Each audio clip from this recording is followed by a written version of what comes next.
नशे में थी, तो ये क्या वेरीफाई होगा है सर? एक हाँ, क्या क्वेश्चन निधि ने बोला था कि वो शराब के नशे में थी उस रात, तो निधि खुद या पीड़िता के बारे में जो आई विटनेस है, वो आई विटनेस का जो स्टेटमेंट 164 में हमने दर्ज कराया है, उसके जो कंटेंट हैं वो मैं आपको रिवील नहीं कर सकता।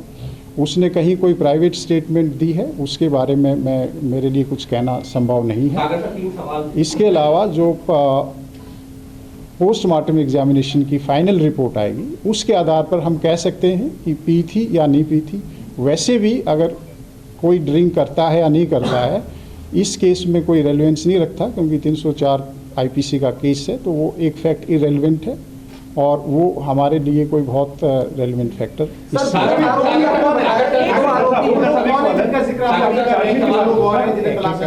जो दो आरोपी हैं जो नए, ये कौन लोग हैं और कैसे इनके नाम सामने हैं? दोनों का नाम, ये एक आशुतोष है और दूसरा अंकुश खन्ना है।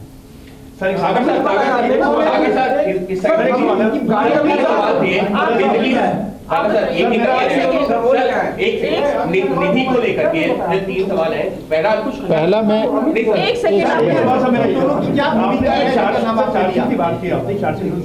दाखिल करेंगे, तो कब तक इसमें चार्जशीट दाखिल हो जाएगी? देखिए, जैसे कि मैंने बताया कि इसमें इन्वेस्टिगेशन काफ़ी आगे बढ़ चुका है। जो प्राइमरी चीज़ें थी हम कर चुके हैं, लेकिन बहुत इम्पॉर्टेंट चीज़ें भी अभी बची हुई हैं, तो हम पीसी लेंगे। उसके बाद हमारी कुछ रिपोर्ट्स आएंगी, कुछ कैलिब्रेशन होगा, एनालिसिस होगा, लीगल ओपिनियन ली जाएगी। उसके बाद पूरी तरह से एविडेंस कलेक्ट करके हम इसको चार्जशीट करेंगे। लेकिन हमारी कोशिश है जल्दी होगी। जैसे कि आपको मालूम है कि 1 तारीख का इंसिडेंट है, आज 5 तारीख है। 5 तारीख की सुबह तक हमने क्या क्या काम किया, हमारी 18 टीम लगी हुई है, बहुत ही एक्सपीरियंस्ड ऑफिसर्स की। डीसीपी खुद एसआईटी हेड कर रहे हैं, जॉइंट एडिशनल सीपीयूज को गाइड कर रहे हैं, और डीसीपी द्वारका भी इसमें हमें सहयोग कर रहे हैं। तो बहुत ही स्ट्रॉन्ग एंड कैपेबल ऑफिसर्स की 18 टीम है जो दिन रात काम कर रही हैं, आप सभी को मालूम है। तो मुझे उम्मीद है कि हम जल्दी ही इसमें चार्जशीट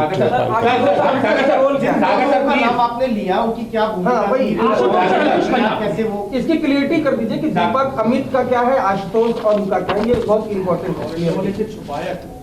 देखिए, इसमें जो 2 नाम आए हैं नए हमारे एक्यूज्ड हैं, एक जो एक्यूज्ड है उसका भाई है ये, तो उन्होंने ये देखते हुए कि इसके पास ड्राइविंग लाइसेंस नहीं है और ये एक एक्सीडेंट का ही केस है, किसी दूसरे आदमी को सजेस्ट किया कि तुम कहो कि मैं गाड़ी ड्राइव कर रहा था।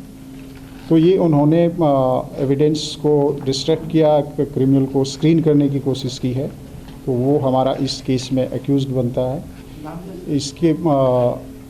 इसके साथ जिसकी गाड़ी थी उसको भी मालूम था कि गाड़ी कौन लेकर गया है।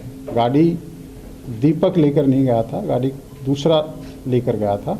तो उसने भी जो पुलिस है उसको एक तरह से मिस इन्फॉर्मेशन दी है और इसमें अक्यूज्ड को हेल्प करने की कोशिश की है।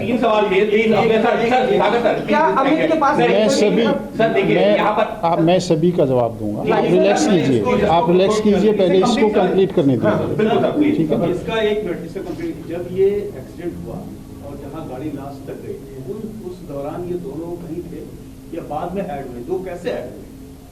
ये 2 लड़के जो नए आए हैं, इनका रोल क्या सिर्फ नाम छुपाया ड्राइविंग के चक्कर में, या जो भी इंसिडेंट हुआ एक्सीडेंट का उनमें कहीं इनकी इन्वॉल्वमेंट की बीच में उतर गए? कार में बैठे थे कि नहीं? एंट्री कहाँ? मैं इसको कंप्लीट कर लेता हूँ। इसमें इन दोनों में से कोई कार में कहीं हमारे पास अभी तक एविडेंस नहीं आया है। इन्होंने एक तरह से इनको स्क्रीन करने की कोशिश की है, मिस इन्फॉर्मेशन किया है, इनको हेल्प किया है। जिन्होंने क्राइम किया, जिन्होंने इतना ग्रूसम क्राइम किया है, उनको प्रोटेक्ट करने की कोशिश की है, तो ये एक क्रिमिनल ऑफेंस अपने आप में बनता है। तो इसलिए हमारी बहुत सी टीम्स अभी लगी हुई हैं, इनको भी हम अरेस्ट करेंगे, फिर इनका फर्दर सस्टेन्ड इंटरोगेशन होगा और उसके आधार पर इन्वेस्टिगेशन आगे बढ़ेगा।